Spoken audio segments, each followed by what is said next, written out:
Hey, welcome back to another tutorial with Pendous. Today we're going to be talking about the Carnage setup with the Thunders. So to start, the cost of the Carnage is 13,000 workshop points.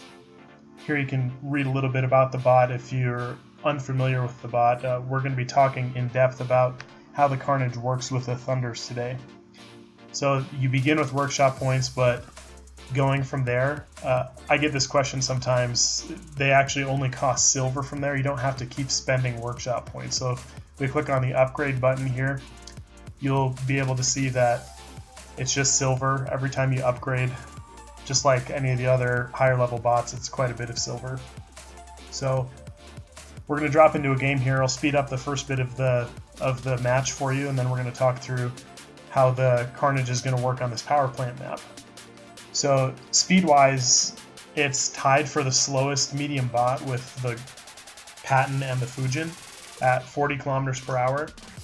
When it's sprinting, that's increased by 66%, which then brings the Carnage's top speed up to 66.4 kilometers per hour, barely edging out the Stalker for the fastest bot in the game.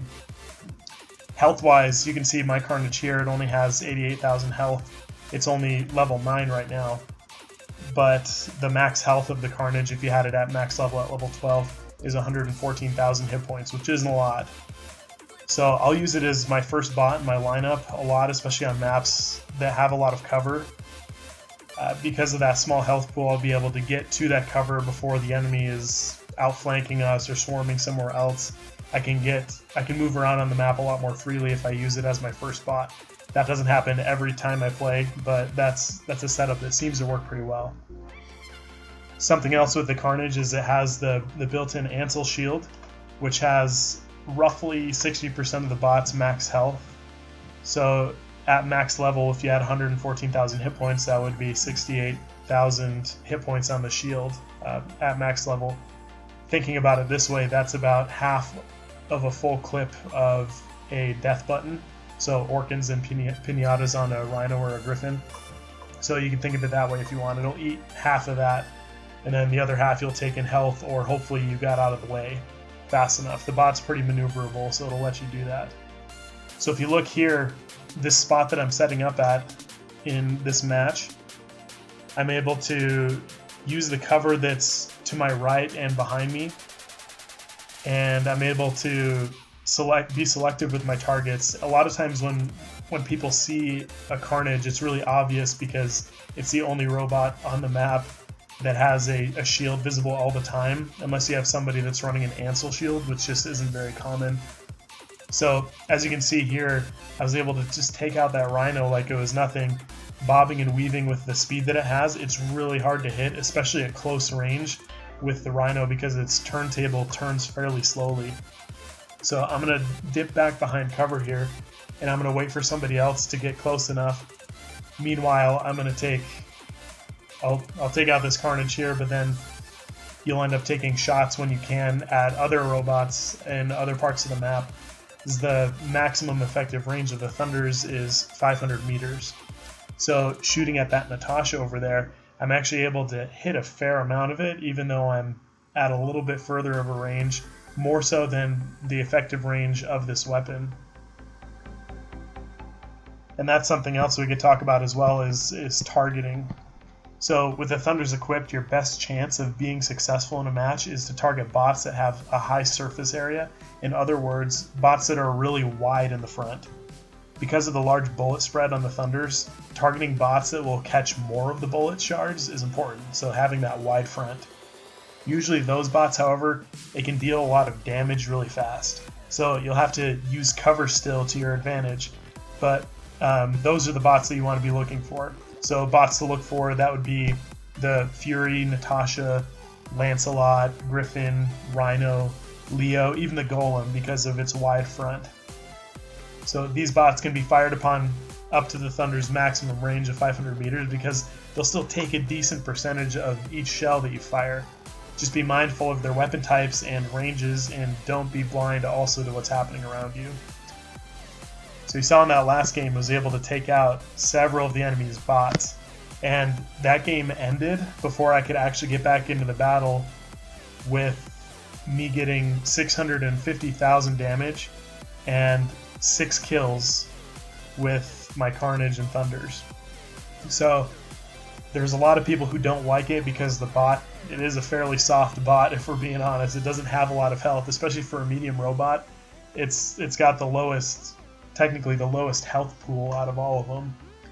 But if you use the bot right, you can actually really take that to your advantage. So with this video that I'm showing you right now, I'm going to show you some gameplay on Springfield Armory where I was able to use the Carnage and take advantage of the cover that there is on the map, even though there are a lot of really big, wide open areas. So as you can see, I've already worked my way from the center, or from where we spawned to the center beacon, and now I'm working my way over to their side beacon, their home beacon. I'm able to use that speed that the Carnage has to be able to traverse the terrain really quickly. So again, about the same speed as a Stalker, just slightly faster, 0.4 kilometers per hour faster while sprinting. Fastest bot in the game, while sprinting, obviously. So use that to your advantage, use cover, make sure you're always using cover. Since there's 2 bots coming up there, I decided I was going to retreat back, let them come to me, because they always will, especially if you have their home beacon. You know that they want the beacon back, so no matter what, they're going to come to you. So there's times to play aggressively with the bot and to really, be on the offense, but then there's other times to let them come to you. The closer they get, the more damage you're going to deal with those Thunders. So with the weapon range in mind, 500 meters being the max, really the effective range of the Thunders, I find to be more like between 0 and 150, 200 max. You get in close like that, and you use the Carnage's maneuverability in sprint, and I was able to just dance circles around that Vityaz. So far I've been able to take out a few bots with this Carnage on this map. A lot of people really can't stand to use the Carnage on this map, but if you use it right, it can actually be a huge benefit to your team. There are other spawn locations where, maybe it wouldn't be as ideal, or if the enemy's moving in a certain way, you have to be adaptable.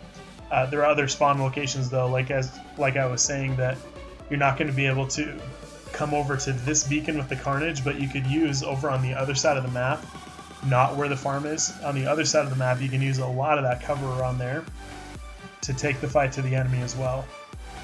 So dropping into another match here on the power plant, we'll go through a few different ways to use the Carnage to your advantage here. So this is the second one that we're watching on the power plant map. It's a great robot for this map because this map, it's all about cover. Of all the other maps in the game, like the Dead City has really great cover for the Carnage. Shenzhen has pretty good cover, but it also has large lanes and big open areas. One thing that's really great about the power plant is that it has lanes, but they're very narrow. So it's difficult for the enemy to be able to snipe you or take pot shots on you if you're able to move around in the cover and use it to your advantage. So you can see here, I'm already using my Thunders to take out this Cossack, and then I was moving up behind this culvert that's right in front of me to hopefully block some of the shots that it would take at me.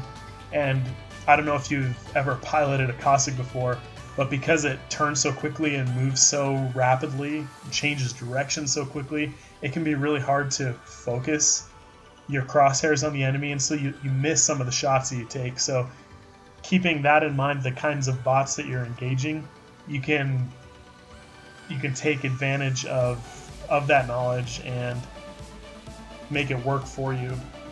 You can use their weaknesses against them, and then make sure that you're playing your bot right. So you see there, I was able to help my teammates to just keep that Cossack under constant fire. And again, here, this is one of those things where you're dealing with a bot that has a high surface area across from you. So that's a Griffin over there, and I'm just firing my Thunders at it, even though I'm outside of the quote unquote effective range of the Thunders. It's able to deal a pretty solid amount of damage, and you see there that I was able to take him out. And then again here we have this Stalker. He was completely distracted, but within range like that, he didn't stand a chance against the Thunders, with their max health, I believe, being somewhere around 88,000. I think about where my Carnage is at right now. You shred them really quick. My Thunders on my Carnage right now are both at level 11. At level 12, they deal about in the ballpark of 160 to 170,000 damage if you have all shards hitting the bots around you in one cycle. And they're able to shoot 1 round per second. So moving on to the next game, I'm going to show you another one on the power plant. Hopefully you're not getting bored of this, but like I said before, it's just a really great map to showcase the Carnage on because of using cover.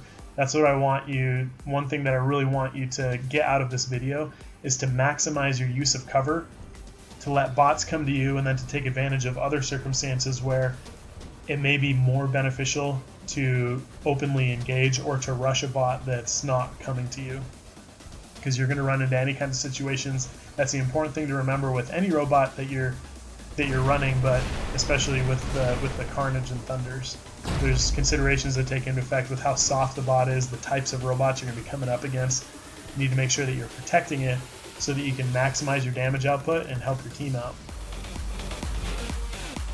So this match is kind of funny. So if you notice that guy's gamer tag over there, Benny the Jet, I think I actually kill him like 3 times.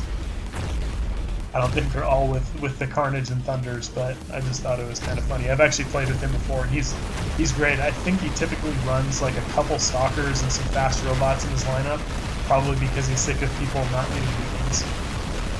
So you see here, I was using the Carnage's speed to my advantage. It's actually really hard to keep up with the Orkans unless you're playing with somebody who knows what they're doing. They'll lead you with their crosshairs so that the Orkans are firing in front of the Carnage. But even if that happens, you can compensate for it with the Carnage. It can turn really quickly. And you see that I moved up against the wall over there. I did that so that Benny the Jet couldn't shoot me. Because him shooting down at me, he can't shoot through the ground, but with how tall the Carnage is, I moved up against the wall of my Thunders that don't have clip. And by clip, I mean they can't be shot. With them being just up above where the ground is at road level where he was, I was able to take him out actually really quickly because he was on the level of my Thunders. He was eating almost 100% of each shell that I was firing. So here he is again, engaging too closely. I just waited for his, I used the cover to my advantage. I backed up against that wall to try to avoid getting shot at. And then as soon as his cloaking ability dropped, I was able just to take him out really quickly. I'm using my sprint ability to try to just move around a little bit. I was going to wrap around and engage that pattern over there, but I decided with the rhinos that were coming over the hill over there, that may not be the best idea. So I was able to take out that pattern right before they took me out, but another solid run with the Carnage and Thunders.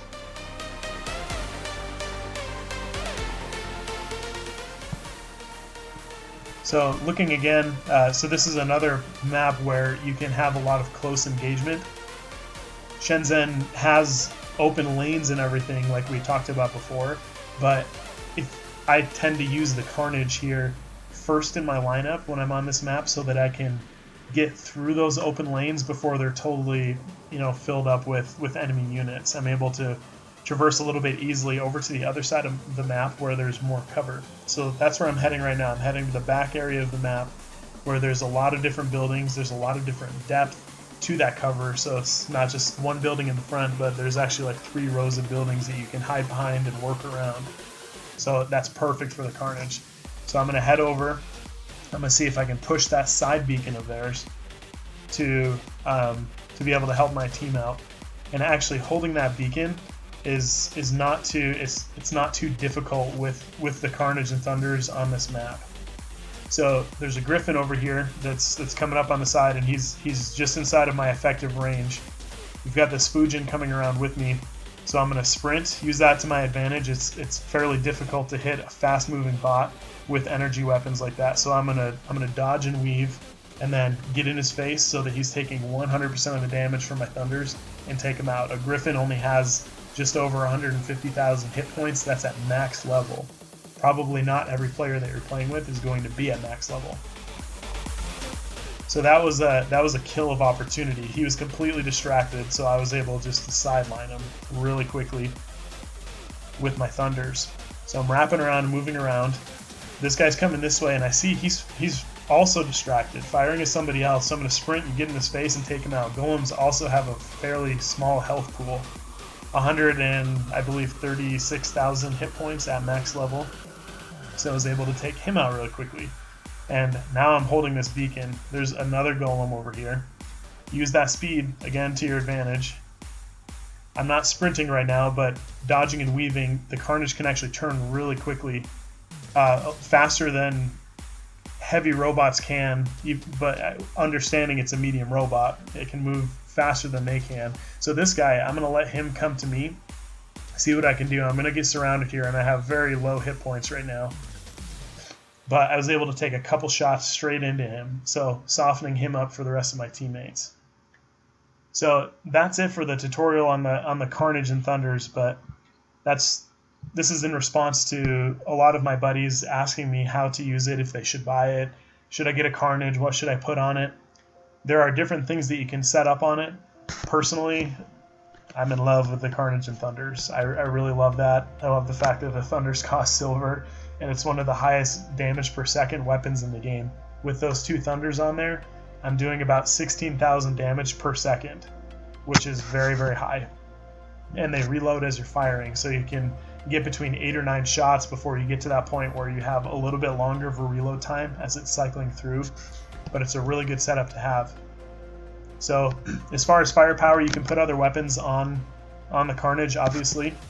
It's a great maneuverable robot to have heavy weapons on like that. In a lot of ways, now hear me out, in a lot of ways I feel like it can beat out the Fury. Even though the Fury has those 3 weapon slots, the Carnage has so much maneuverability. I feel like when you have your weapons cycling through, as soon as you reload, I feel like you should fire as soon as possible to maximize your damage output. There are times where you should save your ammunition for a strategic shot. However, I think more often than not, taking the shot as soon as possible is the best option, especially as a support bot. So running like the Trident, the Zeus, or as a sniper. This is where the Carnage can outpace the Fury as sniper or support. Obviously, the Fury can do a lot more damage, like I said, in addition with that 3rd heavy weapon. However, often the Fury is forced behind cover or can't follow a retreating enemy fast enough to be able to take another shot. That's where the Carnage excels. As the fastest bot in the game while sprinting and having solid speed anyways, it can get into position very quickly. So something to think about as you're setting up your loadout with your Carnage. I hope this tutorial was helpful. If it was, don't forget to smash that thumbs up button to show your support. Drop a comment below. Let me know what you'd like to see in the future. I plan to do tutorials for new players. I'll start a fresh account over again, and we'll go through some of the things that are important to know when starting out and things to consider as you're upgrading your weapons. So thank you for watching. This is Pendous signing off. Have a great day.